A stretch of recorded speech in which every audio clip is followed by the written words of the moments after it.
અમારા સંસદનું નિવેદન પણ એમની રીતે સાચું છે. સાંસદ જે એમની પોતાની અભિપ્રાય હતો એ અભિપ્રાય આપ્યો છે કે અમે અમારી રીતે જે કામ કરતા હોય એ અધિકારી એની રીતે પોઝિટિવ લે છે. અમારી પણ ઈચ્છા આ જ છે કે જે અમારા સાંસદ બોલી રહ્યા છે એ દરેક વ્યક્તિ જન બોલે, જનપ્રતિનિધિ તો બોલે પણ જન બોલે.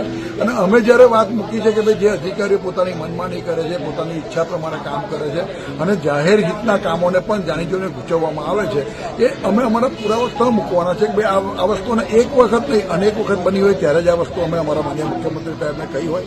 સાથે સાથે જે સરકારમાં સારા કામ થયા છે, સરકારે જે રીતે મારા વિસ્તારના વિકાસના કામોની ચિંતા કરીને જે કામને મંજૂરી આપી, પણ એ કામને મંજૂરી મળ્યા પછી જે ડિલે કરવાનું કામ છે એ અહીંના વ્યક્તિગત આના નીચલા અધિકારીઓની છે.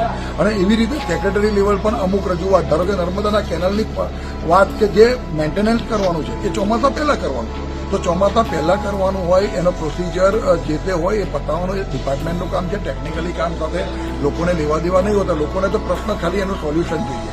જ્યારે એ ચોમાસા પછી ટેન્ડરિંગ થાય, ચોમાસા પછી જ એનું મેન્ટેનન્સ થાય અને ચોમાસામાં પછી જ્યારે લોકોને પાણી જોઈએ ત્યારે મેન્ટેનન્સનું કામ ચાલતું હોય. છેલ્લા કેટલાય વર્ષોથી આ સંકલનની અંદર મારી આ પ્રશ્ન છે અને એનો જવાબ મળતો જાય છે પણ પરિણામ નથી મળતું. એવી જ રીતે મારી આર્ટ્સ એન્ડ કોમર્સ કોલેજ જે મને આપી છે, સરકારે જ આપી છે. આર્ટ્સ એન્ડ કોમર્સ કોલેજ 5 મંજૂર થઈ, એમાં સાવલીની મંજૂર થઈ.